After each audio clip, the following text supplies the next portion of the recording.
নমস্কার। বুকশেয়ার টিভির পক্ষ থেকে আমি উৎপল সূত্রধর আবার সকলকে স্বাগত জানাই।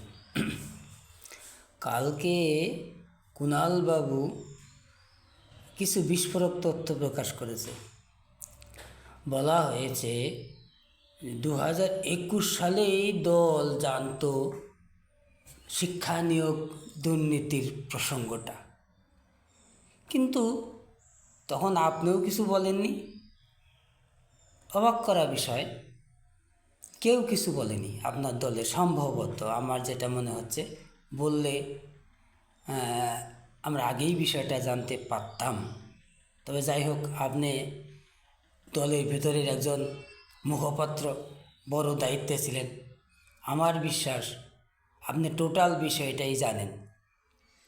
কিন্তু খুব দুঃখ লাগছে আপনি এই কথাটা আগে কেন বলেননি। বললে হয়তো এই 25-26 হাজার শিক্ষকের কপালে আজকে এই দুর্গতিটা ঘটতো না।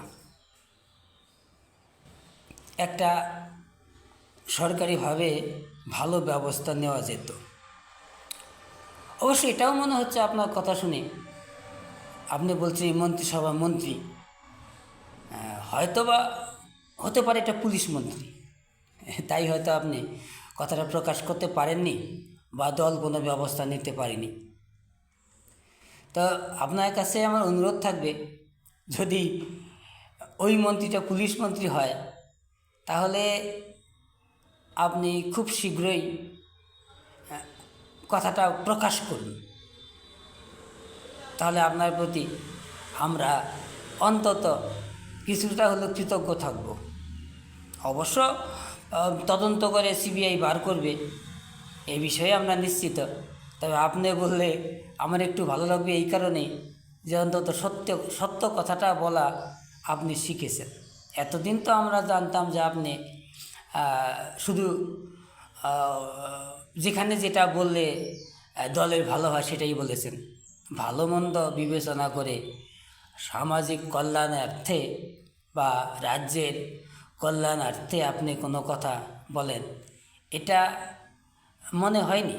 কিন্তু ওই মন্ত্রীটাকে যদি পুলিশ মন্ত্রী হয়, আপনি অতি শীঘ্রই বলে দিন, তাহলে আমরা একটু আগেই জানতে পারবো, সিবিআই প্রকাশ করবার আগে। সেক্ষেত্রে আপনার কাছে আমি অন্তত কৃতার্থ থাকব। তো যাই হোক, আমার একটা ধারণা আছে, এটা ধারণা অবশ্য, আপনি তো জানেন বিষয়টা, ভিতরে যখন ছিলেন সবই জানেন।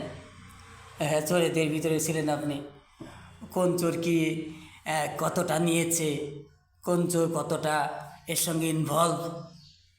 তবে আমিও কিন্তু জানতাম ওই মন্ত্রিসভাতেই আছেন, এবং সেটা সম্ভবত পুলিশ মন্ত্রী।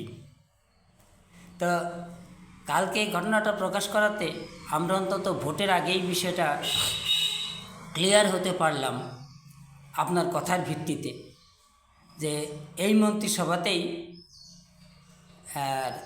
চোরটা বসে আছে এখনও। তো আপনি জানেন, পুলিশ মন্ত্রী জানেন, এটা তো হতে পারে না। এই জন্যই বলছি যে আপনার কথা তো পূর্ণ ইঙ্গিত আছে ওটা পুলিশ মন্ত্রী হবে।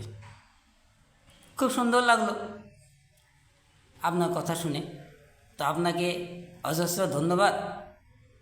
আর আরও কিছু তথ্য আপনি ইমিডিয়েট দিয়ে দিন, যাতে এই রাজ্যের মানুষ যথাযথ জায়গায় ভোট দিতে পারে, যাতে ওই চোরটার বিদায়ে ঘণ্টাটা বাজানো যায়, সেটা যেন কনফার্ম হয়ে যায়। ঠিক আছে কুণালবাবু, আপনাকে অসংখ্য ধন্যবাদ এই তথ্যটা প্রকাশ করার জন্যে। আর আমিও বুকশেয়ার টিভির পক্ষ থেকে আপনাদের সবাইকে এটা অন্তত আহ্বান করছি যে যদি পুলিশ মন্ত্রীটাই চোর হয়, তাহলে তাকে আর ভোট দেবেন না অনুগ্রহ করে। কুণালবাবু কী বলে আপনারা শুনতে থাকুন। বুকশেয়ার টিভির পক্ষ থেকে আপনাদের সবাইকে আবার নমস্কার। আমি উৎপল সূত্রধর।